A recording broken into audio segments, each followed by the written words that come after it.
सूत्रम सर्वार्थ सूचना, जो सब बातों की चुगली कर रहे उसको सूत्र कहते हैं।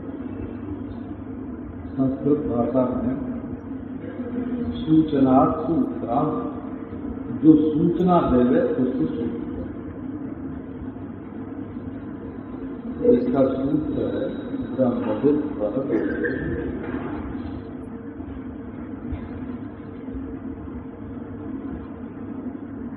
जो ब्रह्म को जानता है वो स्वयं ब्रह्म ही हो जाता है।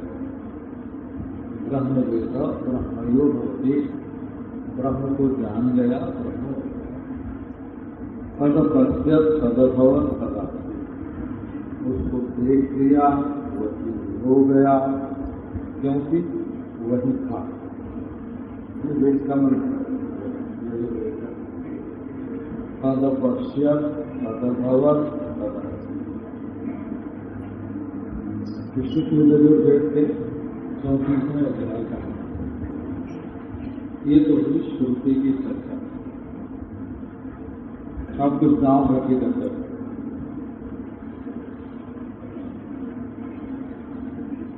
हम गीता का एक श्लोक पहले पढ़ते रहते। वो गीता का श्लोक ऐसा है, न माम कर्माणि लिम्पन्ते, न ममे कर्म फले स्मृता, इति माम योगी जानाति कर्मभिः न सतर्पते। तो दिन भर में 100 घंटे 50 घंटे जब याद आ गए मंगल मंगल आ रही, जैसे रामायण वाले पढ़ते मंगल मंगल आ रही, वैसे नहीं जब याद आई तो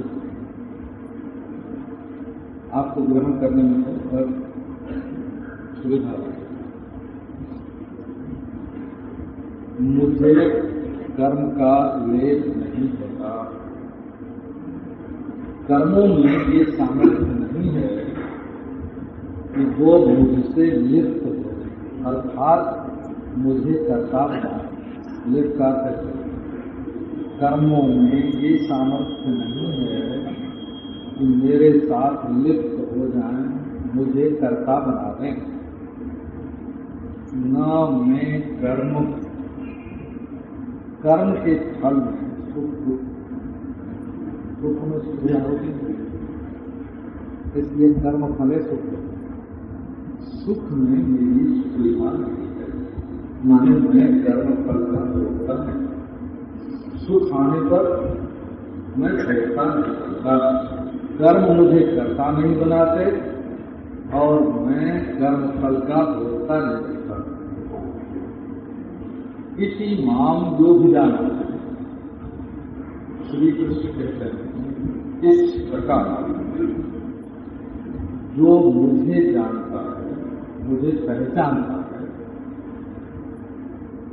कर्म फिर न सबद्ध है, वह स्वयं कर्म से बद्ध नहीं होता, अर्थात वह कर्म का कर्ता और कर्म का भोक्ता नहीं होता।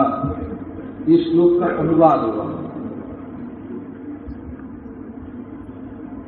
अब प्रश्न ये है, एक भद्राज है, मेरे मुंह से लोग सुनते थे, बोल रहा उनके पास बैठे बैठे भी बोला करते करते बोल रहा। भद्राज का कहना था ये भगवान श्री कृष्ण का वचन है और वे अपने बारे में बोल रहे हैं कि कर्म मुझसे लिप्त नहीं होते और मैं कर्म फल में प्रयास नहीं रखता। मैंने कहा कर्मभिर न सतत, श्री कृष्ण कर्ता नहीं होते और श्री कृष्ण भोक्ता नहीं होते। इस बात को जो जान जाएगा वो जानने मात्र से ही कर्म बंधन से मुक्त हो जाएगा। ये फलश्रुति कैसी? कर्म का फल होता है, उपासना का फल होता है, ध्यान का भी फल होता है और सच पूछो तो समाधि का भी फल होता है। योगी लोग नहीं मानते हैं, योगी को समाधि को फल देता है, और वेदांतियों के मत में समाधि का फल है विवेक का, संप्रज्ञात समाधि का फल है विवेक का। बस श्री कृष्ण अकर्ता अभोक्ता हूं और ये जानने से हम अकर्ता अभोक्ता हो जाए, ये कौन सा न्याय है? इसमें कोई न्याय है, कोई नीति, कोई संविधान, कोई काम है? संविधान का मौलिक सिद्धांत होना चाहिए हो इसमें कुछ।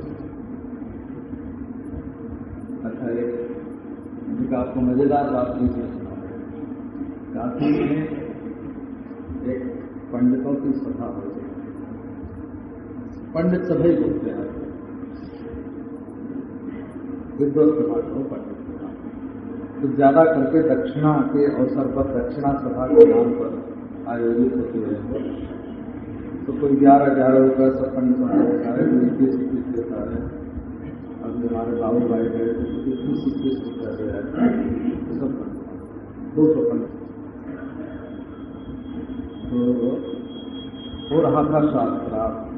पंडित पूर्ण चंद्र जी व्याकरणाचार्य थे, आचार्य बड़े प्रसिद्ध थे। वो बोले कि अब देखो, दो ही कर्तव्यम जाना सकर्तव्यो न भवति। शास्त्रार्थ में बोले कि जो गधे को जानता है वो गधा नहीं हो जाता। जो ही ब्रह्म जानाति स कथम ब्रह्म भवति, अयोग्य। जो ब्रह्म को जानता है वो ब्रह्म कैसे हो जाता है, ये बिल्कुल अयोग्य था। एक बार, 2 बार उनको मना किया गया, 3 बार, 4 बार मना किया गया, पर वो माने नहीं। ब्रह्मवेद ब्रह्मयो भवति ये श्रुति भी सुनाई गई, पर नहीं माना। वो जरा बलियाते अपने सगे संबंधी थे, इसीलिए नाम देखो। तो राजेश्वर शास्त्री द्राविड़ ने, राजेश्वर शास्त्री द्राविड़ जी पंडित सभा के अध्यक्ष थे। उन्होंने उनका नाम पंडितों की लिस्ट में से काट दिया। पंडित लड़ाई झगड़ा करता है, अब सब बोलता है, इसको पंडितों की श्रेणी में से निकाल। मैं उस सभा में आ नहीं मिला, लेकिन पूर्ण चंद्र जी फिर मेरे पास आए पंडित जी और बोले कि देखो स्वामी जी, हमारा नाम काट दिया राजेश्वर शास्त्री ने, फिर से हमारा नाम लिखवा दो। नाम लिखवाने की सिफारिश है। आपको इसलिए सुनाया कि गधे को जानने वाला गधा तो होता नहीं, ब्रह्म को जानने वाला ब्रह्म कैसे हो जाता है। और श्री कृष्ण अकर्ता अभोक्ता हैं, ये जानने वाला स्वयं अकर्ता अभोक्ता हो जाता है, ये कौन सा न्याय है?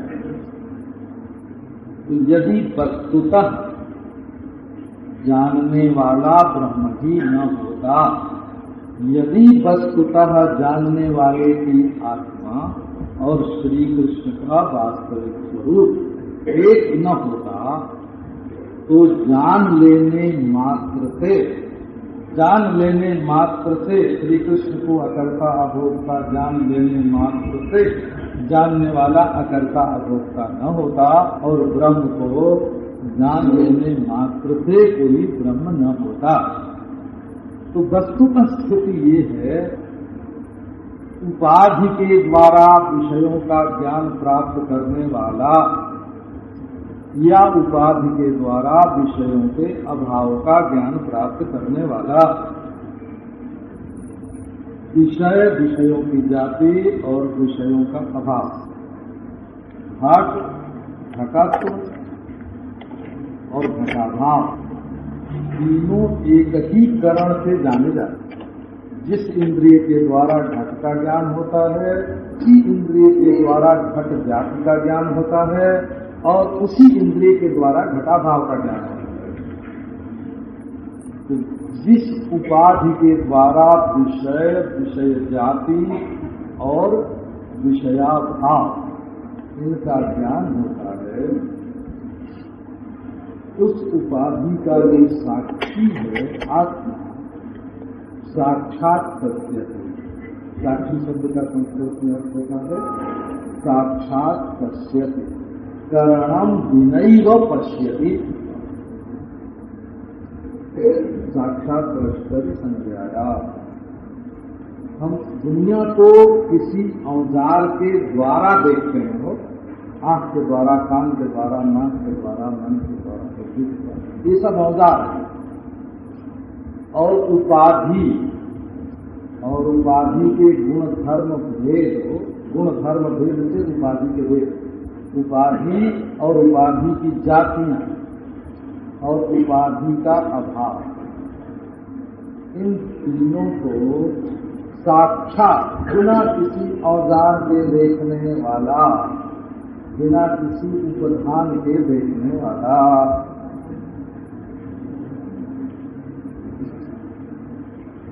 उपधान क्या होता है आपको सुना दें। उपाधि को जैसे कैमरे से फोटो लेने लगे, कैमरे को कितनी ऊंचाई पर रखना, इसके लिए सहारा लेना पड़ता है। हाथी का हो, चाहे त्रिकोणी का हो, चाहे चतुष्कोणी का हो, तो कैमरे की उपाधि क्या हुई फोटो लेने में? वो जिसका सहारा ले, उपधान। संस्कृत में उपधान बोलते हैं तकिए, तकिया रखते हम लोग सिर के नीचे तकिया लगाते हैं ना, वो सिर नहीं है, परंतु सिर के पास रहकर सिर को ऊंचा कर देते है कि नहीं? तकिया सिर नहीं है, उपधान है। तकिया को संस्कृत भाषा में उपधान बोलते हैं, उपधि और आ और बोल गया तो उपाधि, उपाधानम उपाधि। सिर के पास रहकर सिर को अपने ऊंचाई के लेवल में ले जाते हैं, इसलिए से तकिया करते। और उपमाने समीप रहकर अपने गुण धर्म को समीपवर्ती में जो डाल दे उसका नाम उपाधि है। ये उप और आ उपसर्ग में हो और था धातु धारण, और उपसर्ग जुड़ने पर धातु की संज्ञा हो जाती है की। उपसर्गे घोष के प्रत्यय गाधा गदा दाधा, इन दो धातुओं की भू संज्ञा होती है। और भू माने लघु, छोटी, भू संज्ञा माने लघु, छोटी संज्ञा हो जाती है और इसके से की प्रत्यय होता है। उपसर्गे भोग के उपसर्ग लगने पर भी संज्ञक जो दा धातु है, धा धातु है, आदि ही आदि शब्द होता है। उपाधि ही तो जो चीज केवल उपाधि रहने पर मालूम पड़ती है और उपाधि न रहने पर नहीं मालूम पड़ती है, वो वस्तु अपने गुण धर्म का संसर्ग उपहित में नहीं डाल पाती। इसलिए ये जो साक्षी उपाधि का साक्षी जो आत्मा है, ये नित्य शुद्ध बुद्ध मुक्त स्वरूप है। तो ब्रह्म के जानने पर विशेष क्या होता है? आपको देखो, आप लोग वेदांत में रुचि रखते होंगे तो आपका दिमाग इसी काम करेगा। मैं उपाधि का दृष्टा हूँ या उपाधि का साक्षी हूँ या उपाधि का प्रकाशक हूँ और स्वप्रकाश हूँ, ये बात आप योगाभ्यास के द्वारा भी जान सकते हैं और विवेक के द्वारा भी जान सकते हैं कि मैं उपाधि का दृष्टा हूँ, मैं उपाधि का साक्षी। परंतु ये भगवान, मैं जो उपाधि का दृष्टा या साक्षी हूँ वही ब्रह्म हूँ, वही मैं ब्रह्म हूँ। ये बात न आप विवेक के द्वारा जान सकते, न शांति के द्वारा जान सकते, न योग के द्वारा जान सकते, न किसी के बताने से मान सकते। ये मान्यता का सवाल नहीं है। ये बात केवल तत्वमस्यादि महावाक्य के द्वारा ही ज्ञात हो गई है कि जो मैं उपाधि का साक्षी नित्य शुद्ध बुद्ध मुक्त सच्चिदानंद घन हूँ, वह मैं अद्वितीय ब्रह्म हूँ और उपाधि मुझमें बाधित है। साक्षी का अधिष्ठान ब्रह्मत्वेन ज्ञान हुए बिना उपाधि और उपाधेय दोनों का बाध नहीं हो रहा होता। ये वेदांत का सिद्धांत है। तो ये मौसमी लोग जो हैं, मौसम में पैदा होते हैं और फिर जैसे बरसात के दिनों में जुगनू पैदा होते हैं और चमकते हैं, खद्योता भांति न ग्रहा। वेदांत तो एक तरीका रहता है और मौसमी जुगनू चमकते हैं बरसात के दिनों में, और फिर जहाँ सर्दी आई उनका दर्शन समाप्त। वैसे ही जो लोग, क्योंकि साक्षी की जो ब्रह्मता है वो बुद्धिगम्य नहीं है, बुद्धिबाधगम्य है। बुद्धिबाधगम्य होने से, बुद्धिबाध नहीं, बुद्धिबाध बाध,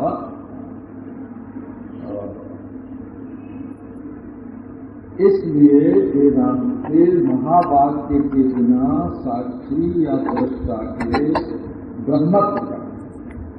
ब्रह्मत्व का माने परिच्छेद सामान्यात्यंता भावाधिकरणत्व का, ऐसे कहा सब इस बार व्याख्यान दे रहे थे वेदांत का। पंडित लक्ष्मण नारायण करते थे तो बोले तो इसकी जब ऐसा ही व्याख्यान देना तो तुम पाठशाला में बैठ के पढ़ाया करो व्याख्यान। परिच्छेद सामान्य माने ये जो टुकड़े टुकड़े होते हैं, परिच्छेद 1 इंच 2 इंच 1 गज 2 गज 1 गज 2 इंच है ना, ये आदेश। और काल परिच्छेद माने मिनट घंटा काल परिच्छेद। और वस्तु परिच्छेद माने घाट पाट मठ कुर्सी मेज कण कण नहीं, अणु अणु का अणु अणु नहीं, परमाणु परमाणु। जहाँ पृथकता है तो पृथकत्व जहाँ है, तो देश का परिच्छेद माने इंच गज मील, काल का परिच्छेद माने सेकेंड मिनट घंटा दिन रात युग कल्प महाकल्प। और वस्तु का परिच्छेद माने तुलसी मेघ घट घट कण अणु परमाणु, यहाँ नहीं किसी भी प्रकार से तो भेद का है ना, जो ज्ञात भेद है वो प्रतीयमान भेद है। देश काल वस्तु के भेद का जो सामान्य है वो किस्म किस्म के भेद जाति,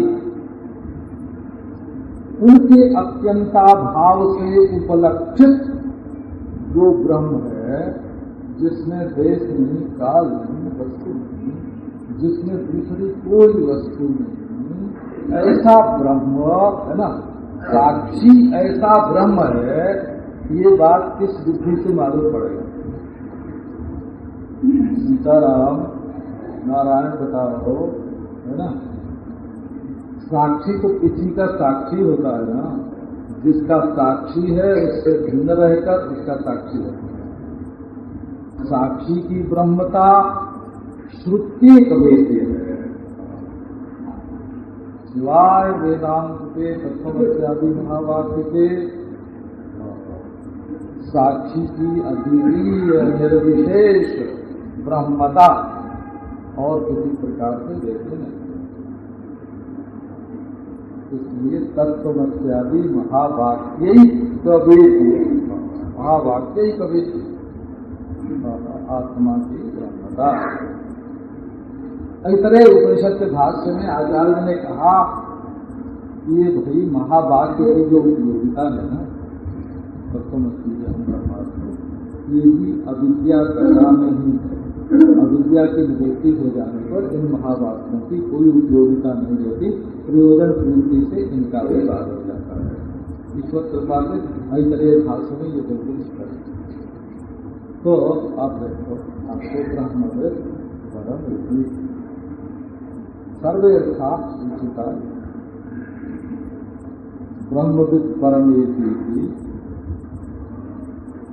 वाक्यम सर्वार्थ सूचना।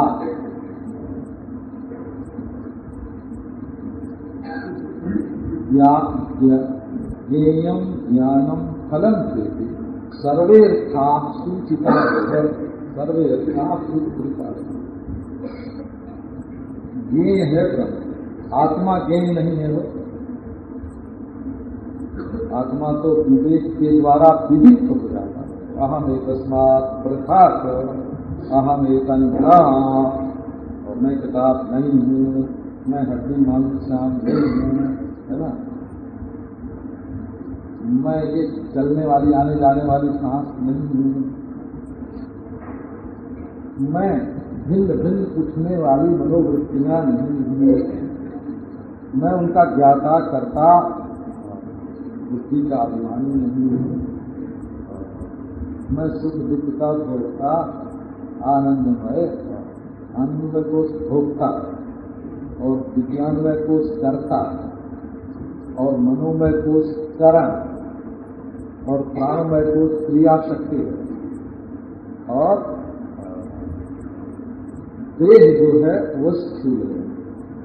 देखो ये आप हमारे हाथ को देख रहे हैं, ये अन्नमय कोश, हाथ आपको आंख से दिख रहा है, तीन आंख का, ये अन्नमय, और इसका जो हाथ का फैलाना और समेटना क्रिया जैसे दिख रही है, ये प्राण, क्योंकि जिसको लकवा मार जाता है उसका मन भी रहता है कि मैं अपने हाथ को फैलाऊं और समेटूं, और हाथ भी रहता है, लेकिन हाथ में फैलता है या सिमटता है, तो कौन सी चीज नहीं गई? तो उसमें जो प्राण का संचार होता था वो नहीं रहा, क्रिया शक्ति का लोप हो गया। अब देखो, उसके बाद हाथ भी है और फैलाने की शक्ति भी है, परंतु मन न हो तो हाथ उनका क्यों पड़ा रह जाएगा? तो पहले शरीर है, फिर शरीर के बाद ये शरीर अन्न, कुछ माता के खाने से, कुछ पिता के खाने से और कुछ अपने खाने से बना हुआ। पितृभुक्त अन्न से दीर्घ बना था, मातृभुक्त अन्न से रज बना था, है ना, और दोनों के सम्मेलन में जो प्राणों का प्रवेश है क्रिया शक्ति का, और जीवत्वम प्राण धारणा, उस प्राण के अभिमानी का नाम प्राणी होता है। शरीर तो टूट जाता है, प्राण निकल जाता है, जीव कितना